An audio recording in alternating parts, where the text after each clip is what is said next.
because obviously, like, we're out the door, Oh, true. like, really fast That's- today. Yeah. One tab. We'll gather, yeah. Oh, wow. So like, just a flag for everyone. You're gonna Cut be it? I'm not, giving the Oscar. I always want everyone to have a Guillotine turn. time. Yeah, I count and I look around.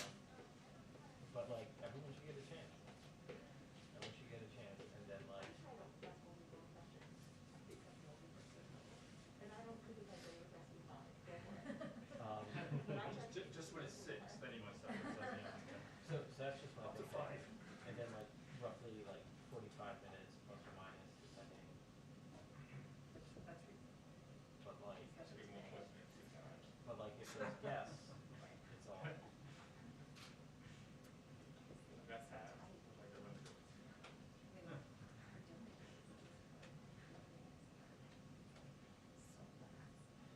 Sometimes It'd we be can. nice to have them sit. You would hope they have a conference. Or because the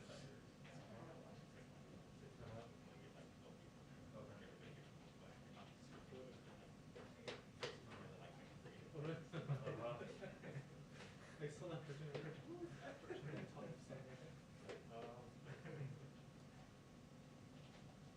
Hey. I'm good. Yeah, we thought it was gonna last, like in the center. Yeah. The light was terrible, but you were on the right side. I mean, Probably I way didn't up there. know, I was like in the center. Uh-huh. I was to the right. Yeah. But it was like, Yeah, we were like, everything was Super like fast. It was terrible. Yeah. yeah, you guys had the sun in the back. Yeah. Okay, it's 2 weeks.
meeting, 2-minute warning.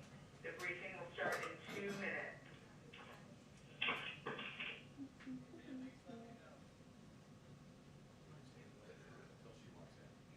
Until she walks in. Sure. Sir.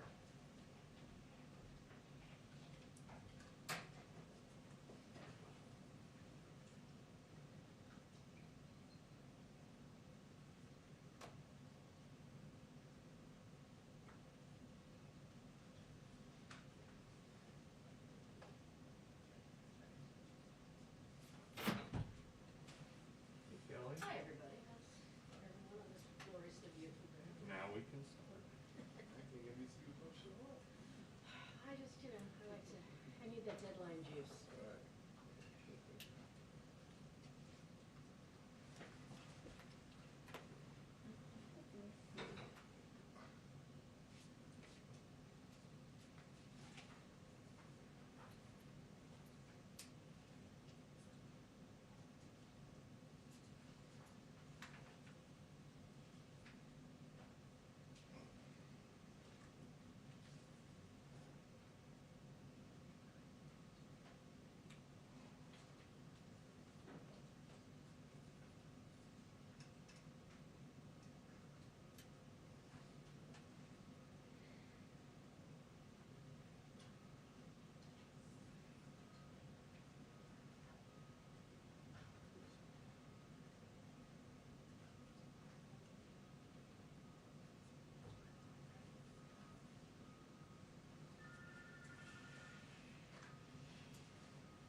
Hello. Happy Tuesday. No bunny today, I promise. Chicks, perhaps? Chicks, maybe, candy. A couple of updates for all of you at the top. We provided a bit of an update on what the Jobs Cabinet has been up to since the President announced the American Jobs Plan last week, so just wanted to provide you a little bit more of an update. As we noted yesterday, they've been hard at work throughout the congressional recess, making calls to Democratic chairs and Republican ranking members of the relevant committees and to appropriators. They've led briefings for major House and Senate caucuses. Secretary Buttigieg will meet with the moderate New Democrats caucus this week. The Office of Public Engagement will lead calls throughout this week with private sector, rural and agricultural stakeholders, climate groups, local chambers of commerce, faith leaders, minority leaders, community college groups, and more. And the Office of Legislative Affairs is coordinating about 30 briefings for majority and minority committee staff of committees with jurisdiction over the American Jobs Plan. These efforts will continue, of course, when members return to Washington, and as I noted yesterday, the President looks forward to welcoming members to the White House, and as we have that locked in, we'll provide more details to all of you. Today, Vice President Harris joined the COVID response team's weekly governors meeting to discuss our country's pandemic response, the progress we've made, and the work to come in our fight against the virus.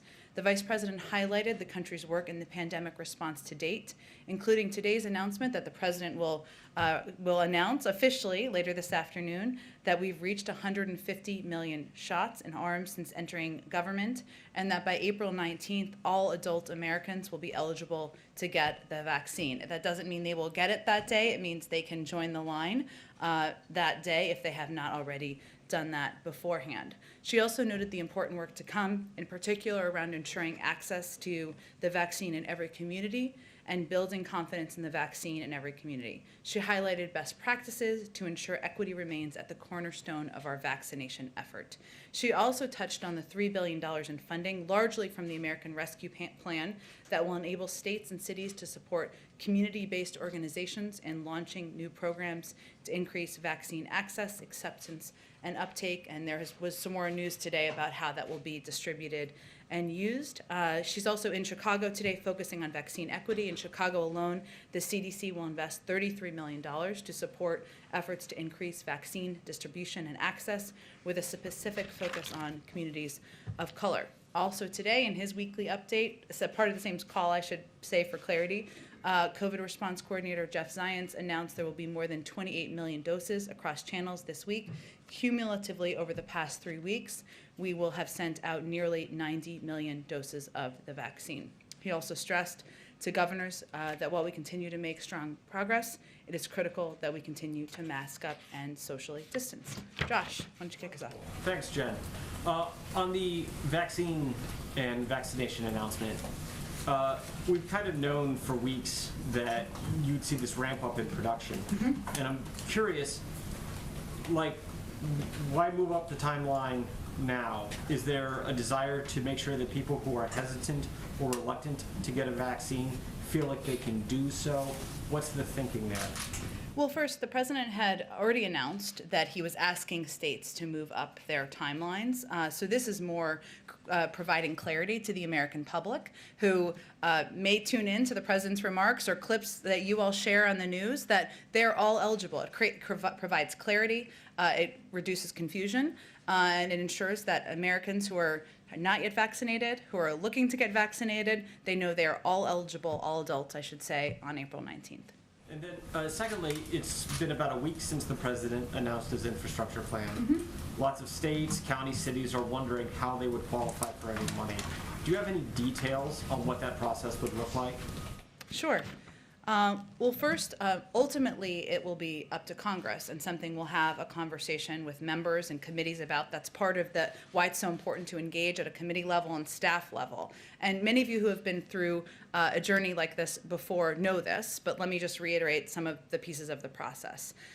Funding for transportation projects can typically be allocated through 2 different types of grants, and we expect a mix to be discussed. Either formula grants or competitive grants. So formula grants are allocated to states based on certain criteria, like the number of miles on an interstate highway or a population in a given urban area. Most of our existing transportation funding flows through formula grants, which gives states a lot of flexibility on how to prioritize and spend their federal dollars based on what their needs are.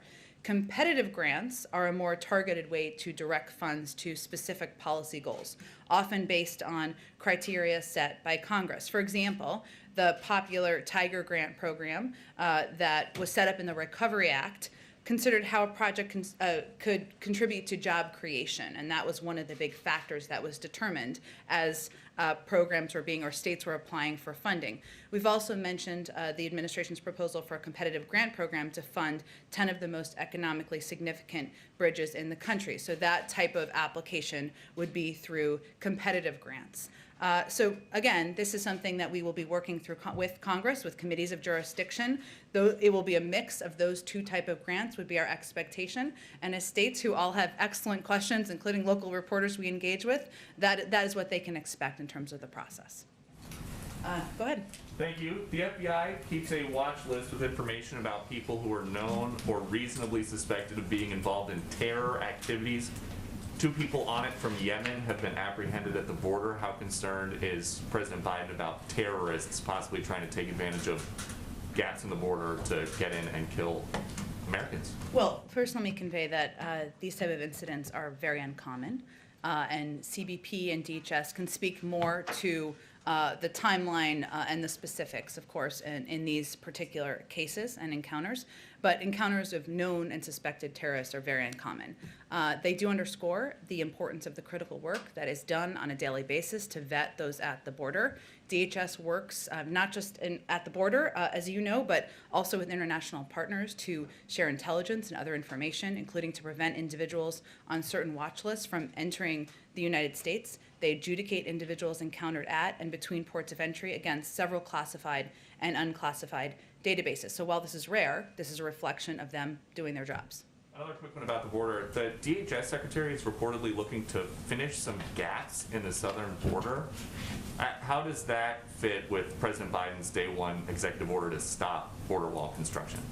Well, wall construction remains paused to the extent permitted by law. So some has already been funded through congressional authorization and funding allocation. But as agencies develop for a plan, it's paused while agencies are developing a plan for the president on the management of the federal funds. When the administration took office, as you referenced, funds had been diverted from congressionally appropriated military construction projects and other appropriated purposes toward building the wall. And wall construction was being challenged in multiple lawsuits, for much of the wall, I should say, not all of it, by plaintiffs who allege serious environmental and safety issues. Under those circumstances, federal agencies are continuing to review wall contracts and develop a plan to submit to the president soon. It is paused. There is some limited construction that has been funded and allocated for, but it is otherwise paused. And then, is the White House concerned that Major League Baseball is moving their All-Star game to Colorado, where voting regulations are very similar to Georgia? Well, let me just refute the first point you made. First, let me say, on Colorado, Colorado allows you to register on Election Day. Colorado has voting by mail, where they send to 100% of people in the state who are eligible applications to vote by mail. 94% of people in Colorado voted by mail in the 2020 election. And they also allow for a range of materials to provide, even if they vote on Election Day, for the limited number of people who vote on Election Day. I think it's important to remember the context here. The Georgia legislation is built on a lie. There was no widespread fraud in the 2020 election. Georgia's top Republican election officials have acknowledged that repeatedly in interviews. And what there was, however, was record-setting turnout, especially by voters of color. So instead, what we're seeing here is for politicians who didn't like the outcome, they're not changing their policies to win more votes. They're changing the rules to exclude more voters. And we certainly see the circumstances as different. But ultimately, sorry, let me add one more thing. It's up to Major League Baseball to determine where they're holding their All-Star game. Okay, a quick one from a colleague who could not be here. You're talking about the new vaccine eligibility deadline. Mm-hmm. Is the supply ramping up quicker than expected? And if not, what does moving the eligibility deadline up actually do in practice? Like, are more people going to get vaccinated faster? That's our hope. Absolutely. And we have expedited the supply. So there's been nearly 90 million doses provided to states in just the last 3 weeks. And that certainly is an increase over the weeks prior. That's part of it. But also we want to provide clarity. We're at the point with our supply and with our distribution to states that we think it's time to provide that level of clarity. Now, it's not just about the vaccine supply. We've also increased the number of pharmacies, more than doubled the number of pharmacies that are distributing the vaccine. We've also increased our commitment and our funding of community health centers, of mass vaccination sites, because we also know people need to have places to go, mobile vaccination vehicles, et cetera. All right. Oh, go ahead. Go ahead, Kelly. On the vaccines, is this about leading governors to move more quickly, or is this about reacting to what governors have already done? Because most states had already moved their eligibility. Mm-hmm. It sort of seems like the president is now affirming a date that for many people was already the real date. And he had called for them to move this date forward a couple of weeks ago. So he had also called for the date to move forward from May 1st as well. So he is certainly confirming for the public that everyone is eligible around the country. That is a great deal of clarity. They don't have to go to their local state website and see when they're eligible. They know that they are eligible on April 19th. Every American out there who is not vaccinated. This is also part of the effort here, and part of what he'll be conveying later today is to communicate to seniors and people who have seniors in their community, maybe members of their family. This is the time to go now to ensure seniors who are your loved ones, your family members, people in your neighborhood, to go now, because the lines are going to become longer. There are going to be more people waiting, so he'll also be sending that clear message. So this is more about public education than accomplishing a particular goal. Is that fair to say? Well, we certainly wouldn't be at this point had we not purchased enough supply to vaccinate every adult American, had we not increased the number of vaccinators who can distribute the vaccine, put them in shots in arms, and had we not massively increased our investment in places where people could go. So it's a signal that one, we're delivering clarity, but also we are at a point where there's enough supply, there are enough vaccinators, there are enough vaccination sites that every American adult is eligible April 19th. That is a accomplishment for the medical field. It's an accomplishment for the people who are running the operational piece. It's an accomplishment for the medical experts locally who are running these programs in different states. Briefly on Georgia, when the president voiced his support for moving it, does he have any regret now that by doing that, by adding his voice, it may have contributed to the environment where MLB makes this decision, and then there are these economic consequences to people in Georgia? When he and the vice president were there and couldn't do the car rally, and I talked about wanting to thank Georgia. Georgia's been important to the president and vice president electorally. Is there a sense of regret that perhaps he tipped the scale with his rhetoric, even if he doesn't have a direct cause and effect? Well, he was answering a direct question during an interview with ESPN about the opening day baseball, something not everybody, most people in the country appreciate and enjoy. And he was simply conveying that he would support that decision if that decision was made by Major League Baseball, just like he would support decisions made by private sector companies. We're not standing here and calling for companies to boycott. That's not what our focus is on from the White House. We do believe that the focus on Georgia and is a reminder that, and should be a reminder, I should say, that this is much bigger than Georgia, that Georgia was just one of the first states to act on a concerted effort to use easily disprovable conspiracy theories to fuel their attempts to make it even harder for eligible Americans to vote. But according to the Brennan Center, as of March 24th, 361 bills with restrictive provisions have been introduced in 47 states around the country. So this is not just Georgia. This is something we are seeing a prevalence of this, a pattern around the country of an effort to make it more difficult to vote. Mitch McConnell, the Republican leader still in Kentucky, said many positive things about the friendship and personal relationship he's had with the president for a long time, a fine man and so forth. Also says a moderate he is not. Does the president still identify as a moderate within the Democratic Party, or do you feel that he has moved more, or does the president feel he has moved more to the progressive wing of his own party?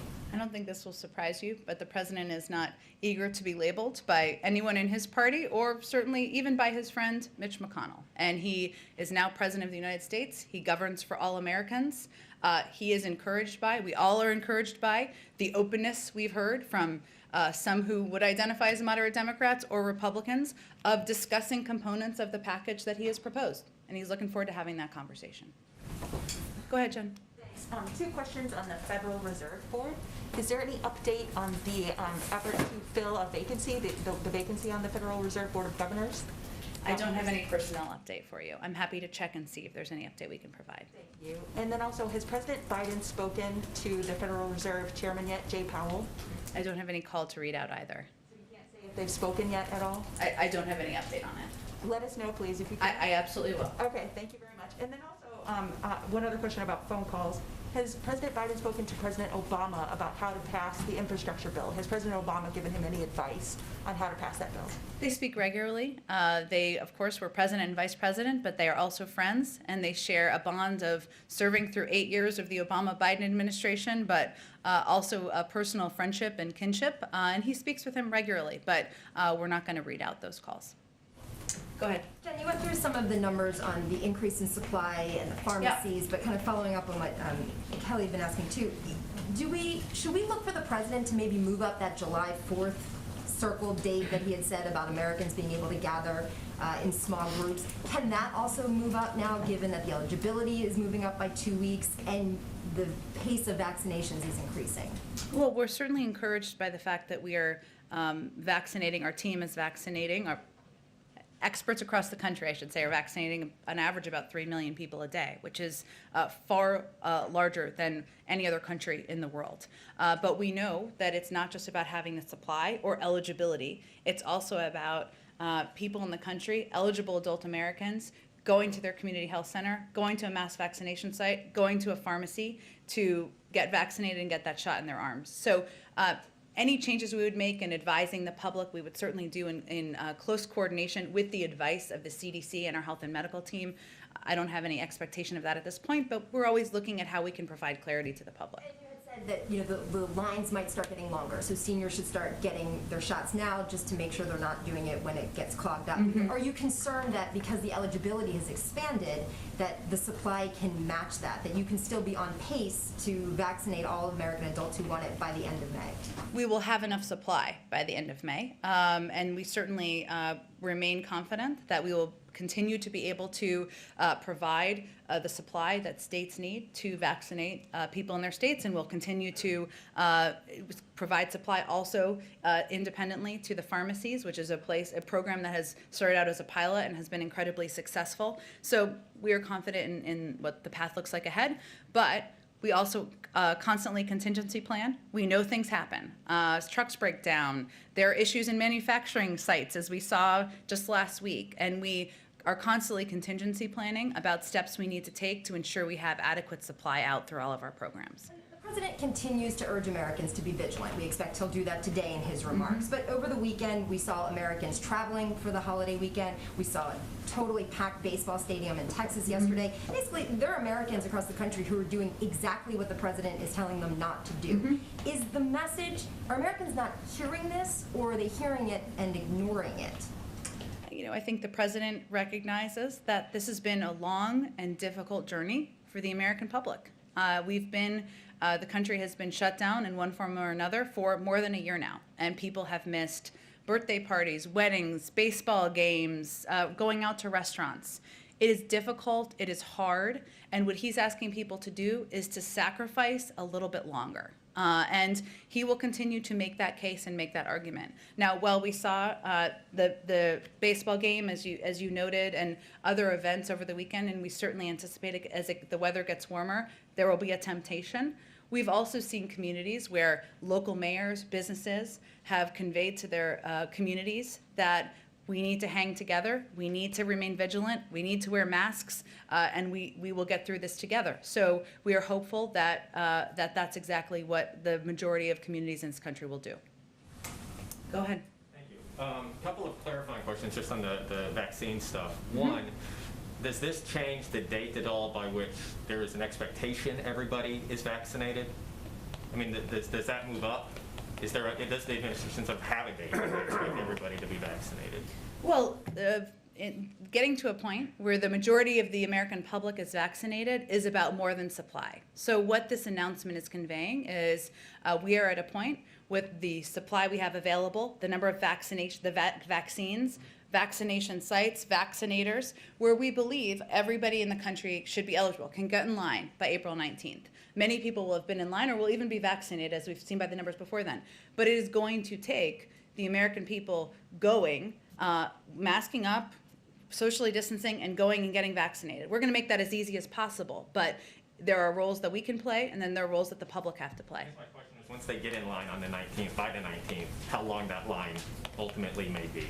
There's not a new update on that. I don't have a new update on that. I think it's just important for clarity purposes to convey. It doesn't mean everybody will be vaccinated by April 19th, which is, I know why you're asking the question. It means that everybody will be eligible to go to their local pharmacy, go to their community health center, mobile vaccination site, mass vaccination site on that date and moving forward. One more unrelated to the vaccine. Over the weekend, there was reporting that at Guantanamo, a facility was closed and some detainees were consolidated.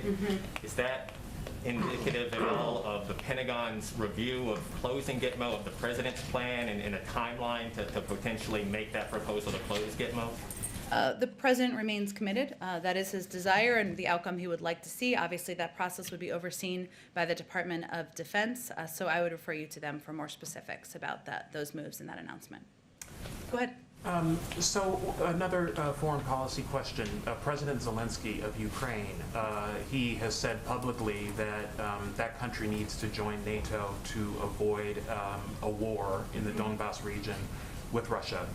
We know that he brought that up on his call with the Canadian Prime Minister. Did he bring that up with President Biden on their recent call?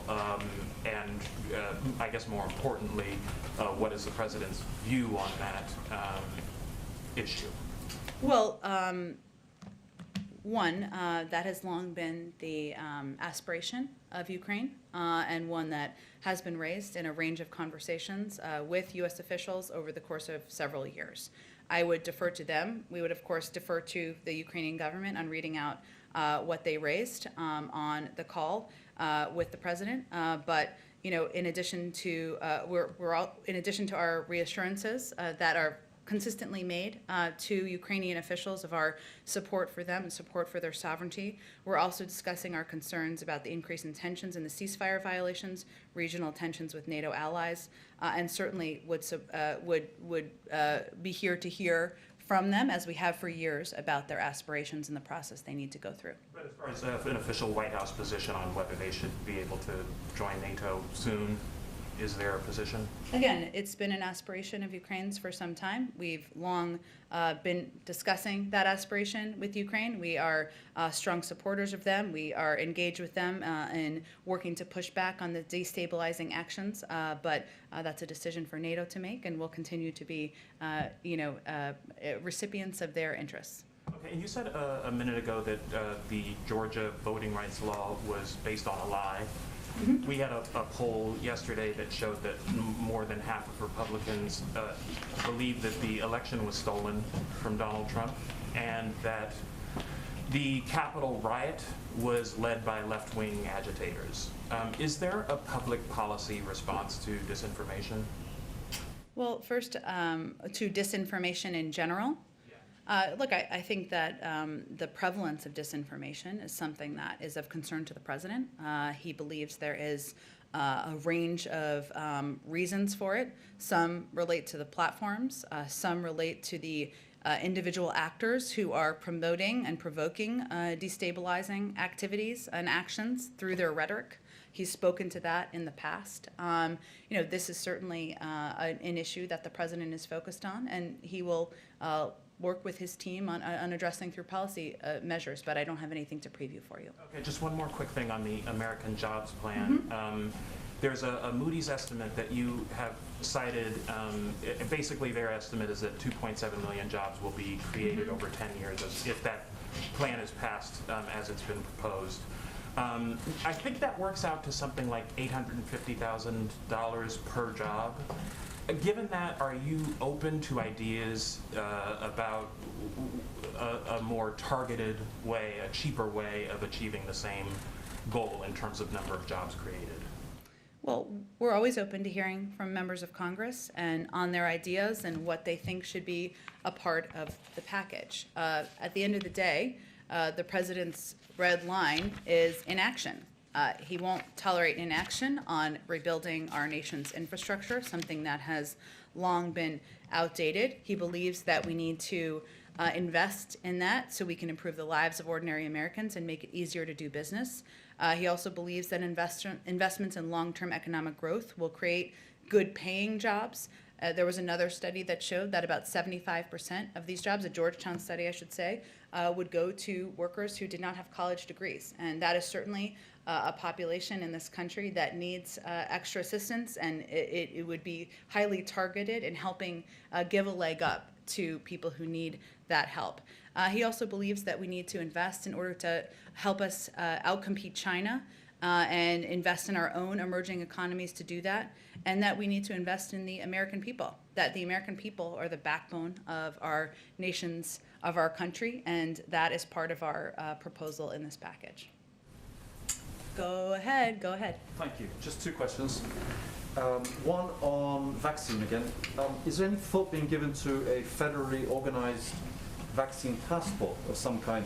Does the president see that maybe as some kind of tool that could be used, or would he lean more on the side of people who have raised objections over privacy and so on? Well, let me be very clear on this. I know there's been lots of questions. The government is not now, nor will we be supporting a system that requires Americans to carry a credential. There will be no federal vaccinations database and no federal mandate requiring everyone to obtain a single vaccination credential. As these tools are being considered by the private and nonprofit sectors, our interest is very simple from the federal government, which is Americans' privacy and rights should be protected, and so that these systems are not used against people unfairly. There is a movement, as you know, in the private sector to identify ways that they can return to events where there are large swaths of people safely in soccer stadiums or theaters. And that's something that, that's where the idea originated, and we expect that's where it will be concluded. We will be providing some guidance, which will look like an FAQ, a frequently asked question. I hate acronyms, but that provides important answers to questions that Americans have, in particular around concerns about privacy, security, or discrimination soon. I don't have an exact date for that yet. Okay, and if I might, another question on Iran. It's pretty clear what the carrot is for Iran. That's obvious. But given that the previous administration, just battered them with pretty much everything it had, apart from war, what's left in terms of the stick when you're entering these negotiations? What is left actually apart from war? What would Iran want out of it? Is that what you're asking? What's the stick? You're coming with a carrot, right? Which is, we'll bring you back in and so on. You dismantle all this stuff and, we'll eventually give you sanctions relief. That's pretty clear. But they withstood the sanctions under the Trump administration. And, they in fact only increased their activity in the nuclear Well, field. if you go back historically just a few years before the Trump administration to the Obama-Biden administration, sanctions were put in place which incentivized, in many ways, getting them to the table to have the discussion about the joint plan of action. So, look, I would say at this point, today's the first day of discussions. As you know, these discussions are happening in Geneva, and they are happening through our European counterparts and partners. We expect them to have difficult portions. We expect this to be a long process, and we, continue to believe that a diplomatic path is the right path forward, and there are benefits to all sides. When the Trump administration pulled out of the joint plan of action, what they left us with is a far decreased visibility of Iran's nuclear capability, of inspections at their sites, of an understanding of how close they were to acquiring a nuclear weapon. That's not in anyone's interest, certainly not the American people. Go ahead. Jen, Senator Schumer's office said last night that the Senate parliamentarian had ruled in favor of additional reconciliation bills. I wondered if the administration had any view on that ruling. And in light of this ruling, is this the likely path that the president will take with the Senate in terms of getting this infrastructure bill across the finish line? Well, the president continues to believe, less than a week after he announced the plan, I'll say, that there's a bipartisan path forward. And we are encouraged, not just by 80% of the public that believes that it is long overdue to invest in infrastructure, that not just roads, rails, and bridges, but there is a way we should, a role the federal government can play in rebuilding the infrastructure of our economy and helping support American workers for the 21st century. This is a mechanism, as you know, reconciliation is a mechanism for passing budgetary bills in Congress. We will leave the mechanisms and the determination of the mechanisms to leaders in Congress. But right now, less than a week after he announced the American Jobs Plan, our focus is on engaging with Democrats and Republicans, with staff, with committee staff, inviting members to the White House next week, and we are encouraged by some of the statements that have been made about components of the package where we could find agreement. On infrastructure, some Republicans have quibbled with the way infrastructure should be defined in the bill. Does the president feel he has to convince Republicans of what should be used in an infrastructure bill before he can actually persuade them to vote for it? Well, I'll give you a little bit of a homework assignment. There are some Republicans who have previously called for investment in workforce development as part of comprehensive infrastructure investment. Some have called for that. Some have previously called for investing in broadband and the expansion of broadband as a means of expanding infrastructure. Some even have reference to replacing pipes as a means of infrastructure. So I would suggest that many of their constituents would be surprised to hear that those are not infrastructure projects, and I'm sure with a little Googling, you can all figure out who those all are. Go ahead in the back. Hi. At his press conference, the president said our children and grandchildren will be writing doctoral theses about whether democracy or autocracy succeeded. What's his own measure for success there? Is it American GDP versus Chinese GDP ultimately, or was it the sphere of influence of both countries around the world? It's a big, broad question. A good one. Look, I think the president is, when he talks about that, he's not just talking about economic growth and development. That certainly is part of it. He's also talking about our values and what message we send to the world and to our children. And so it has quite a broad meaning. And that's, I think, reflected, I should say, in how he has approached his presidency and identified the crises we're facing. You know, I think he has grandchildren now, so maybe he wants the rest of us to be able to tell our grandchildren, what role did we play in addressing racial injustice? What role did we play in addressing the climate crisis? What role did we play in helping rebuild the workforce of the future? And what role did we play in standing up for our values around the world? So has quite a broad meaning, but you know, I think that's a reflection of his approach to his presidency. Is he using the competition with China point as a sort of key selling point with Republicans on infrastructure and perhaps in a way that an appeal in other areas is not going to work? The idea that there's a danger of falling behind China, does he hope pragmatically that will strike a chord? Well, there is agreement across Democrats, Republicans, frankly, the American people, that we need to do more to invest here at home in order to compete with China. And he has conveyed, too, that and I have, I guess, as well, that our approach to our relationship with China is to come to that relationship from a position of strength. And that includes investing at home, ensuring that our workforce, our infrastructure, our broadband access is at a rate where it would strengthen our own infrastructure and workforce here so that we can compete globally.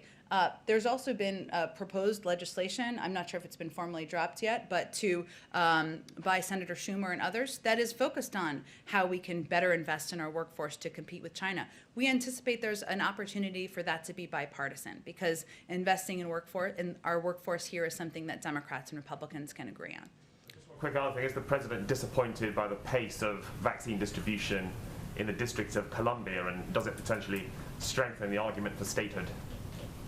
Well, he's spoken about statehood in the past, but I would say that, we track every community, we track every state and locality and how distribution is going and how to improve it and make it more effective. And we work very closely with leaders. One size doesn't fit all. In some cases, that means we increase distribution to pharmacies, we increase distribution to mobile vaccine sites. And so that's certainly something that's ongoing with leaders around the country, including, of course, with leaders in the District of Columbia. Go ahead in the back. Oh, go ahead, Nadia. Oh, thank you, Jen. I want to follow up on the Vienna talks. Is the White House satisfied or content by this first round of talks between what they call the P4+1 and Iran? Well, we're only on the first day. So I will allow the team that is negotiating on the ground to give more of an assessment of how they feel the talks have gone. Explain if these talks are indirect between the Europeans, the Russians, and the Chinese and Iran. Why do you have a high-ranking U.S. official in Vienna, since you don't want to talk directly with the Iranians? Well, I think it's important to convey to our partners, our P5+1 partners too, that we believe diplomacy is the best step forward, is the most appropriate step forward. And Rob Malley, who is somebody who's experienced, who's been a part of negotiations in the past, is certainly an appropriate level individual from the government to be there. So is the White House position till now that no lifting of any sanctions until Iran complies? Well, I think we expect that, as I conveyed yesterday, that a big part of the conversation will be how Iran can come back into compliance and what would be required of the United States. But we've been clear that we are not anticipating any steps at this moment. We'll allow the negotiations to continue. And allow me on Iraq. Tomorrow, you're going to hold a strategic dialogue between the United States and Iraq. As you know, the president has been talking about reviewing troops numbers all over the world, including Iraq. Is this a topic that obviously high and center on these talks? What do you expect from these talks? How are they different from the previous one under the previous administration? Well, these meetings will further clarify that coalition forces are in Iraq at the invitation of the Iraqi government and solely for the purpose of training and advising Iraqi forces to ensure that ISIS cannot reconstitute. And I think that's a difference from how it was described previously. This will also be an important opportunity to discuss our mutual interests across a range of fields, from security to culture to trade and climate. And obviously these are proceeding soon, and I'm certain we'll have a readout once the discussions conclude. Thank you. Go ahead. Thanks, Jen. Bloomberg reported earlier today that President Putin plans to take part in the virtual climate summit later this month. Has the Kremlin reached out to confirm his attendance? I'm sorry, say the last part one more time. Has the Kremlin reached out to confirm his attendance? We've invited about 40 heads of state to attend the climate summit, and I expect as we get closer, we'll have confirmation about who will be participating in the summit. Okay, and one more. Senator McConnell's comments yesterday to encourage Republican men to go get a vaccine. Was the White House in touch with Senator McConnell as part of the effort to address vaccine hesitancy, or was the president in touch with him before he made those comments? I don't have any private conversations to communicate about, but certainly we see it as a positive for any member of Congress, Democrat or Republican, to be out there advocating for their supporters, people who follow them, who listen to them, about the safety and the efficacy of the vaccine. Go ahead. Thanks, Sean. Following up on some of what Ken was asking about Sure. reconciliation, for there to be a sort of second bite at the reconciliation apple, so to speak, it would have to be by the end of this fiscal year. And concerning what you just said about President Biden, the only red line is inaction. Does President Biden see there being any deadline for Congress to move on the jobs plan? Would you like to see it by the end of the fiscal year or by the end of the calendar year? He'd like to see progress by May, and certainly a package through by the summer. And then on Afghanistan, we're getting very, very close to the May 1st deadline to pull out the remaining 3,500 troops. It doesn't, frankly, look like the White House is going, or the administration is going to meet that deadline. Why, at this point, should the American people have confidence in your ability to finally end this war if you're not going to meet sort of this initial deadline? Well, first, it wasn't a deadline we set, but this president, has conveyed that it would be difficult operationally to meet the timeline of getting all troops out by May 1st. He has also consistently, over the course of the last decade, spoken out about his concerns about the war, and that has consistently been his view, even back when he was vice president and it wasn't aligned with everybody else in the administration. So that should hopefully give people confidence about his commitments, but it's also an important decision, one he needs to make in close consultation with our allies and also with our national security team here in this administration, and we want to give him the time to do that. Go ahead in the back. Good afternoon. What does the president, who we know is Catholic, say to Catholic doctors, Catholic institutions who are fearful that if the Equality Act passes, it has the potential to trample on their conscience rights? What does the president say to those people who are concerned about that? He has a difference of opinion, and he respects their difference of opinion, but he has been a supporter of the Equality Act, and he also is a practicing Catholic and attends church nearly every week. Go ahead, Kelly. Oh, go ahead. Yeah. Separate question here. Chicago saw 131 homicides through March of this year. Last year, this time, 98. The White House's reaction to that number, and then is there anything the federal government is planning or willing to do to step into the city of Chicago and tamp down the deadly violence? Just recently, a 13-year-old boy was shot and killed there. Well, I appreciate you raising the fact that there's a prevalence of violence, sometimes at the hands of guns, something the president has fought for throughout his career, which is ensuring that we put in place more gun safety measures. We work with communities to invest in community violence prevention. He's actually proposed funding to do exactly that, something that many groups support because they believe in order to reduce violence, in order to address the prevalence of violence in communities like some in Chicago, that we need to spend the money from the federal government to do exactly that. Can the federal government put any resources right now, immediately, rather than waiting for laws and waiting for community events or what have you to take place? People are dying on the streets by the day. I appreciate you raising it because one thing we don't talk about enough is the fact that beyond mass shootings, there are additional people who die in cities, sometimes young kids, nearly every single day as a result of violence. He has proposed funding. We would support acting on that, and that's what we'll continue to advocate for. I think we got to move on. Go ahead, Kelly.